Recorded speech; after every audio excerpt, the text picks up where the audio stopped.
Making sure I'm using the right microphone. I am. Wow, we got a packed show today, John, because we here on the Ed Sales Edge are always trying new things. One of them that we're trying is that at the bottom of the hour, we're going to shift the party. We're going to the after party. You and I, We are good after party, and we're doing. And so we're just going to shift over there, and that's a little more private. It's a private after party. And by the way, John, we really shit the bed on the entourage 2 weeks ago. And then last week received some really great coaching from my coach. Alvin, Kim, and I received it. And we are now at 96 people in the entourage, which is our school community.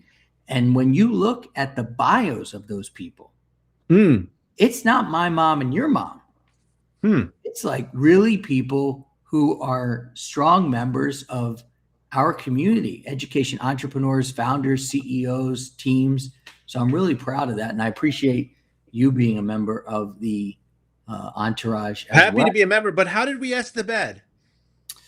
Because, well, we did not receive the coaching well from our coach, Andrew, where he said, while we use Go High Level as our CRM, it's not the best for community building. And I said, no, but we're going to make it what we use for community building because I don't want to have too many platforms. And, got it. And we made the shift over to school, which it's what they do really well. Easy for people to join, easy for people to communicate, easy for people to share their favorite song that gets them going. You did too, and I appreciate that. You're welcome. Yeah, no, that was cool. It was cool to think about that. There could have been a bunch. Maybe you could be our next DJ next Thursday. Yeah, you can give us your song next Thursday. You know, I've been up since 4:45, and I was messaging you're an early you. riser like me. Yeah, I was messaging you. But today, we're going to talk about a better way. And by the way, if I forgot to say this, welcome everybody to the Ed Sales Edge. This is my co-host and my friend, John Gamba. And today we're going to talk about a better way. We're going to talk about a way to generate leads in education. And John, what if I could tell you there was a better way to generate leads in education that didn't involve more emails, that didn't involve cold calling, that didn't involve, hey, can I have a 15-minute chat? Would you be into that, John? Yeah. Talk to me. Okay. We call it the Raise Your Hand campaign. And whenever I talk about the Raise Your Hand campaign, I mention your name. Because the Raise Your Hand campaign, while this idea started in 2008, when I entered the education space from being a journalist, quote unquote, with the Washington Redskins, I had to ask a lot of questions because I was entering an industry I didn't know very well in education. What year? 2008. Have they won a Super Bowl since then? It started so my tutoring company started in 2008, and I was using the Raise Your Hand campaigns. I digress. I'm sorry. You did. To listen to people. And ever since then, where I used the approach of listening to people, I was able to work with you to perfect as best you can this Raise Your Hand idea because you've always been a big fan of listening. The reason we're doing this today is because we know founders who want to generate more leads don't want more emails, more calls, more demos. They want alignment. And you're a big believer in the word alignment. And when we use the Raise Your Hand campaign, it flips the whole model. Instead of forcing momentum, it gives leaders a safe way to signal their own readiness privately, voluntarily, on their own time. So today we're going to talk about what the Raise Your Hand campaign is, what decision-aware leaders actually look like, and how founders can filter their pipeline for real traction. Before we get into any jargon, Why don't you give me your interpretation of the Raise Your Hand campaign? Well, I mean, I think that post-pandemic in an AI-powered world with schools that have limited resources and ed tech companies who are trying to sell their wares into them, I agree. This idea of cold calling and blasting emails and spray and pray, I think, is over. And I think that the more creative uh, a venture and a founder can be to understand and identify needs, ask questions with an inquiry mindset regarding what those needs are, and deliver a clear connection with a platform solution or service that can respond to and deliver measurably against those needs is the way to go. And the more you can get anchor tenant or raving fan clients to lean in and be part of your crusade to spread the word and to get more sales versus the conventional, what's my open rate? How big of an audience do I have? Am I doing better than 2% opens? I do think that's the way to go, as well as being really creative in go-to-market strategies and really creative in who inside, after the raise your hand, who inside of the ecosystem has money and power. And we'll get into that in a moment. That's another real creative one. And that's the old, do I sell to districts? Do I sell to principals? Do I sell to communities within the ecosystem, like parents? And how would I do that? And there's some Yeah. creative strategies surrounding that are coming out as well, starting with maybe a setup fee or a small fee to the school system, because we know they're struggling with resources, but that gets you access to students and parents who could potentially be buyers on top of the institution. Love it. You don't have to be creative to get in touch with us. You can join in the chat, say who you are, where you are. John, we're averaging about 30 people who are joining us each time we do this. And given the fact that it's a pretty niche show that we do, I'm pretty happy that those are our numbers, and they'll continue to grow. Alvin and I were talking about this. Alvin's our producer. We're getting a lot of really nice signals. We've doubled the Ed Sales Edge downloads since January. We've doubled our numbers here.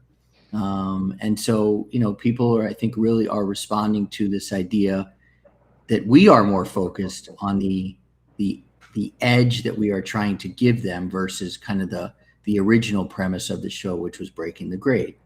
I also and Josh, on my side too, to add to that, and I think this is a real testament to you and some of the rebranding and some of the focus on delivering what founders really want. We did too on the Catalyst and Catapult side. Increased our applications, more countries, more founders, more quantity and quality as we've done our investigation. And I'm really humbled by what this forum can do to build on that, and your work and your support as a sponsor and a partner in that work. So synergies galore, and really, really proud of that. And it all goes back to our why of wanting to help people and make an impact in this space. So kudos to you, and bravo. Let's keep it going. Thank you. And hello in California, my Russian math tutor friend, Alexander Kochinsky.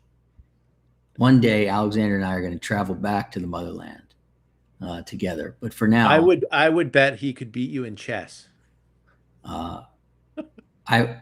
Camila, my 11-year-old, can beat me in chess. So I would imagine Alexander can too, probably in his sleep.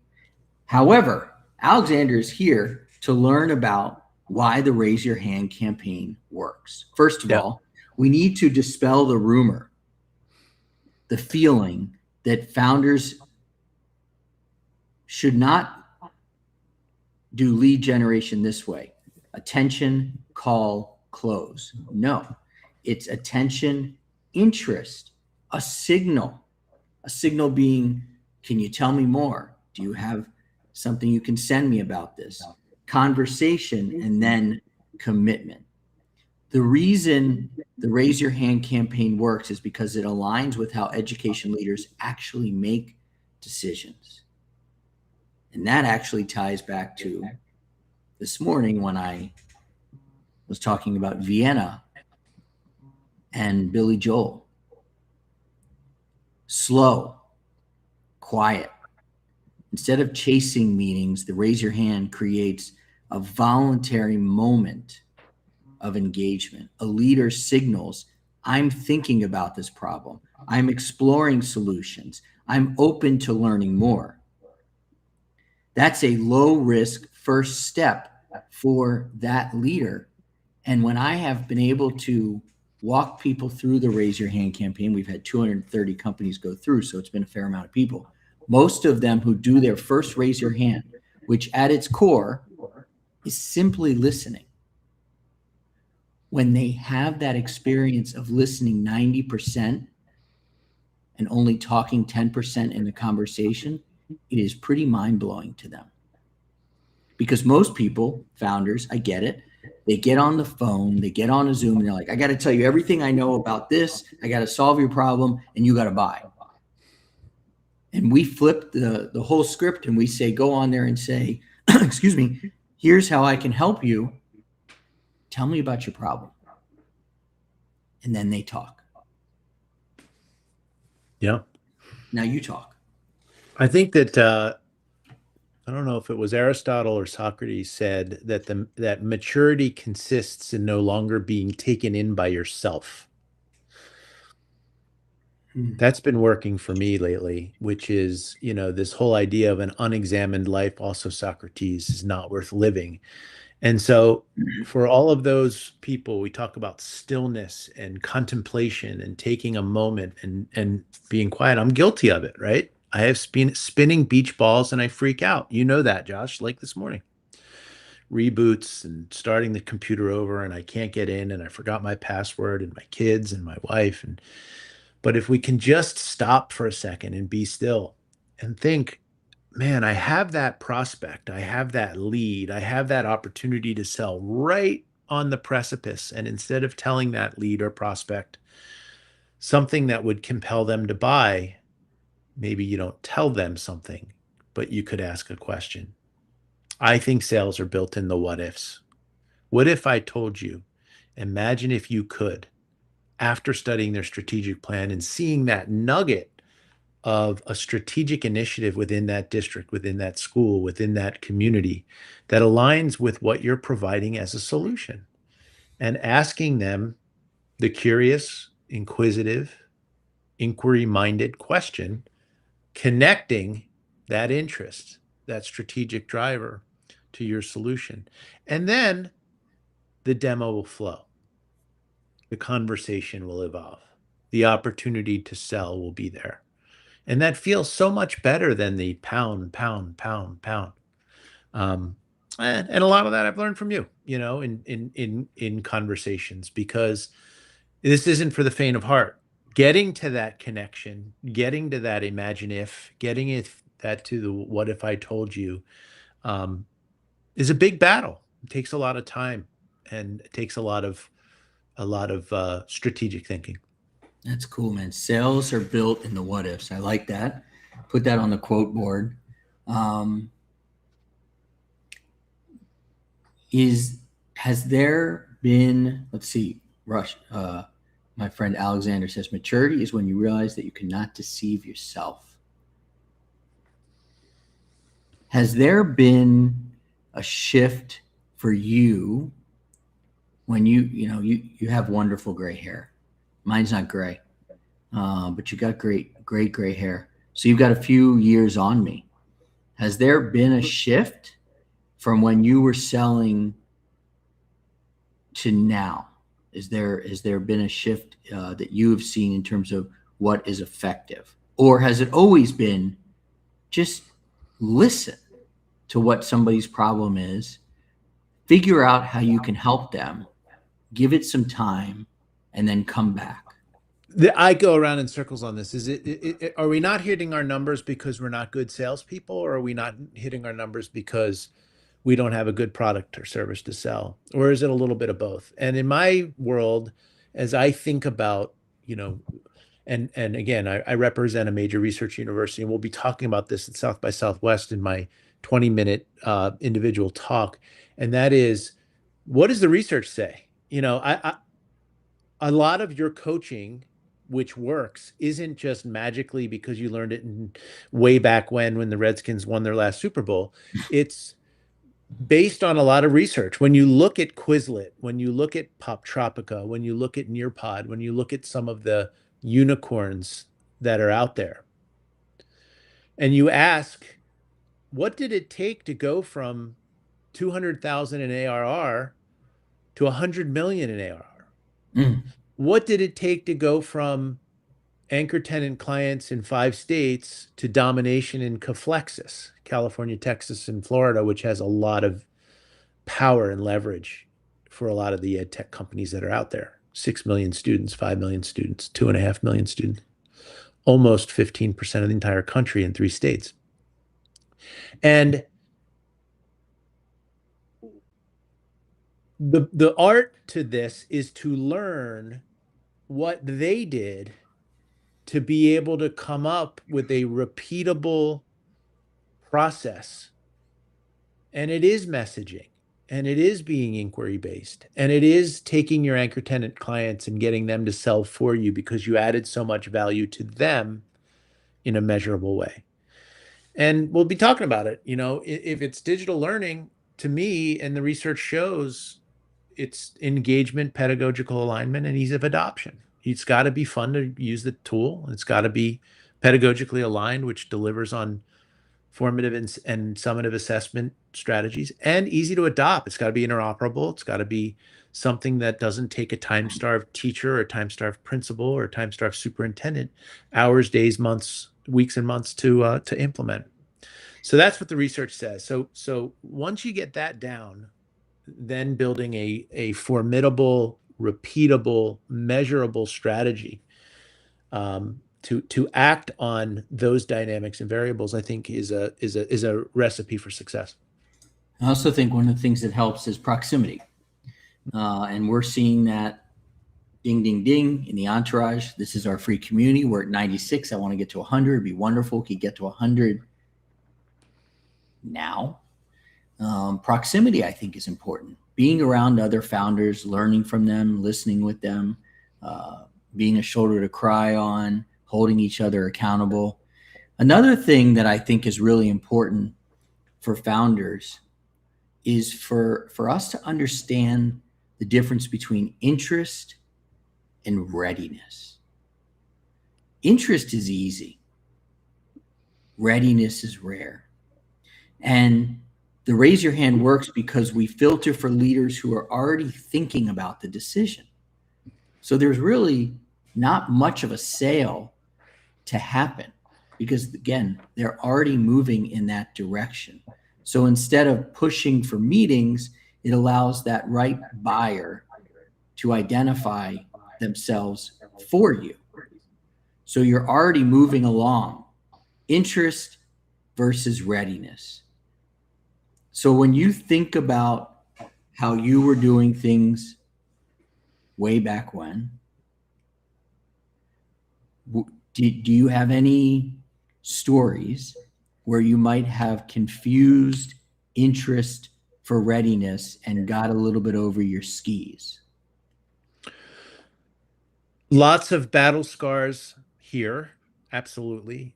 To boil it down and make it easy, one for the board again: features tell, benefits sell. Mm-hmm. Features get you to interest, benefits get you to readiness. Features tell, benefits sell. We have this area for this incredible evaluation component of this platform, and we know evaluation is compliance driven in your district. Let me show you how I can get your park scores up for reading. One will generate interest. That's interesting because I can't stand my compliant evaluation process. I got 70% of my kids who can't read. You're telling me you can get me to 65% in 3 months? Interest, readiness. We've used them before. Literacy Tree does a great job with this. I use them as a benchmark. Here's the headline. We know we need to save you time. We know we need to deliver results through the science of reading and literacy gaps being constrained and shrunk in 12 weeks or less. We're going to do that. Is that interesting to you? Yeah, that's interesting to me. What if I told you that I guaranteed the results? I think I'm ready to really lean in on that. And I could probably do that for a couple companies. And for sure, the company that I was part of that went from a couple $100,000 in ARR to over 30 million in ARR and had an exit was wrought with features tell, benefits sell. Let me tell you about how we can communicate with parents. No. Let me tell you how you can make money using this tool in a measurable way. Yeah. One was like, oh, I need to engage my parents. It's important. A more engaged parent leads to a higher achieving student. But the other one said, okay, I'm Sacramento City Schools, and if I'm going to spend $300,000 on this tool, how in 6 months could I get a return of $500,000 because more kids were in their chairs because we created a accountability system on chronic absenteeism? That's powerful. We're about to release a show with Ryan Donahue, the Deputy Minister of New Brunswick up in Canada, good friend of Robert Martellacci. And he tells this story in the show about how there was a vendor that came in and they asked enough questions, and they came in and let's just use small numbers, right? They came in looking to do, $50,000 with New Brunswick. And by asking questions, they were able to do 500 million because they asked the right question of Ryan, and he was able to say, this is my problem. And they said, okay, we can solve that this way. So, kind of backing back into what you just said, if the principal that you're talking to, you say, how can I help you? And that principal says, I have a budget issue. You say, look, I think I got a way that I can help you make some money and make this school even safer and get the word out. Are you interested? And I always think of Simon Sinek. I always hear the Simon Sinek, what if I could tell you? The challenge, I think, is what if I could tell you feels so salesy. But at its core, it's the answer to, you have a problem and I think I can solve it, which is why I started this show off by saying, what if I could tell you? What if I could tell you something new? I'm bringing you value and I'm hoping you'll learn from it. Speaking of learning, let's talk about Catapult. Tell people about Catapult.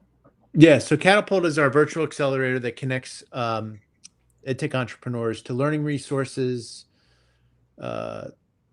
school practitioners, academic researchers, and strategic advisors, all in a community of practice. And we've got over 2,000 founders from over 50 countries and 7 continents, including Antarctica, on that platform now. And you basically take an assessment, back to Inquiry Minor. We ask you, how are you doing in these 40 areas? I had a 20-minute assessment. And then we give you resources in the area of leadership, product, market, and finance to give you practical knowledge and advice on how you can up your game in each of those areas in 4 months or less. Cool. Alvin and I have cooked up a little bit of a surprise for you. And we like surprises on this show. So Alvin, I don't like surprises. Do what you're going to do, please. Please listen and that you knew that version. The reason I played that is because we're taking the band on the road. Yeah. Next week we're going to be in Austin, Texas at South by Southwest EDU. And as I was watching that this morning at 4:30 in the morning, I thought, John is Tony Bennett. You are my Tony Bennett. Like when you walk into the room, and I'm cool with all of it. You know, I'm very happy with who I am and where I am in this business. You walk in, you see the way the sax guy like shook Tony Bennett's hand. He's like, this guy's a friggin' legend. And then did you see the way that Billy Joel was looking at Tony Bennett?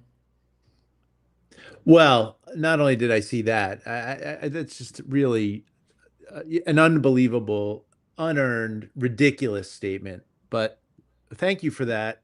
I did. I think Tony Bennett is like one of my heroes. And the thing that strikes me about that Shea Stadium concert and that song is number one, I doubt they rehearsed it a lot.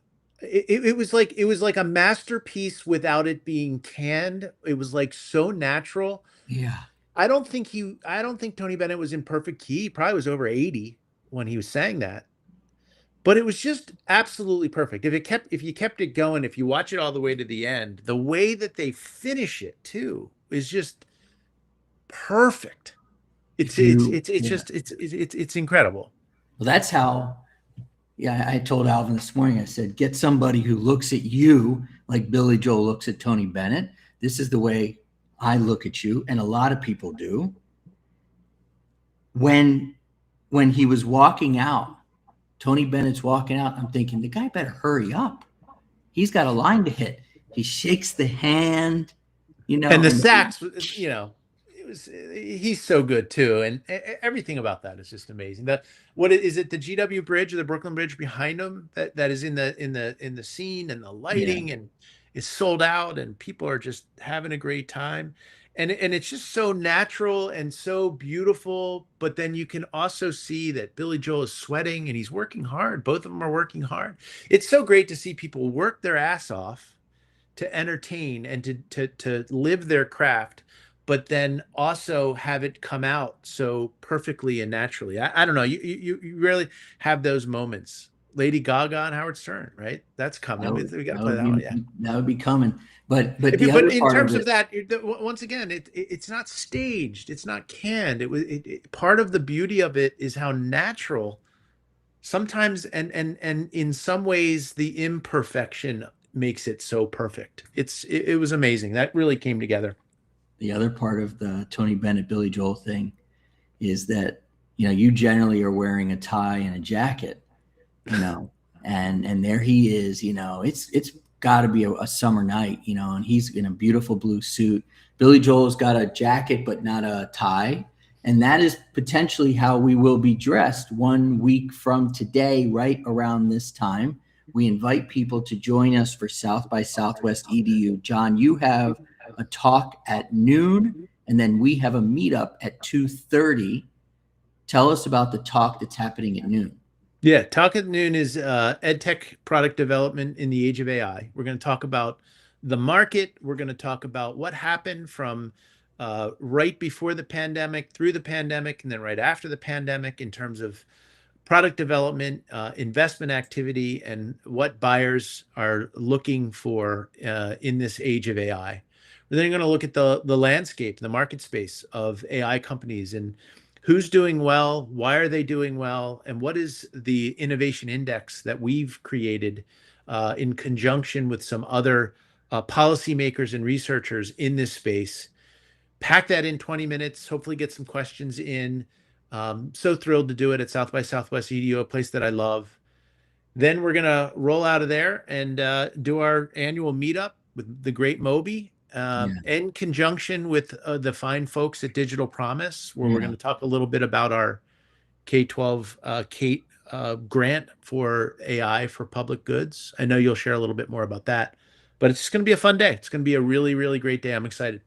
We hope to have our own Billy Joel, Tony Bennett moments where, because there will be nothing scripted. We will plan, but we will not script our meetup. Yes. It will happen the way it happens, and we will roll very organically. Yeah. So for now, we're going to sign off here. And John, if you'd like to, we'd love to have you over on School. If you have a haircut or something like that, you have to attend to. Do I look like I have a haircut? You don't, but I mean, that looks good, but maybe it could look better. I don't know. You know the way I look at you. I'm trying, man. Okay. Well, let's go over to School. Let's Okay, do it. we'll see you over there, Alvin. We'll see you over there. Way to hit that number there, Alvin. Alvin nailed it. Appreciate it. Thank you. You nailed it. And we'll see you over there in school.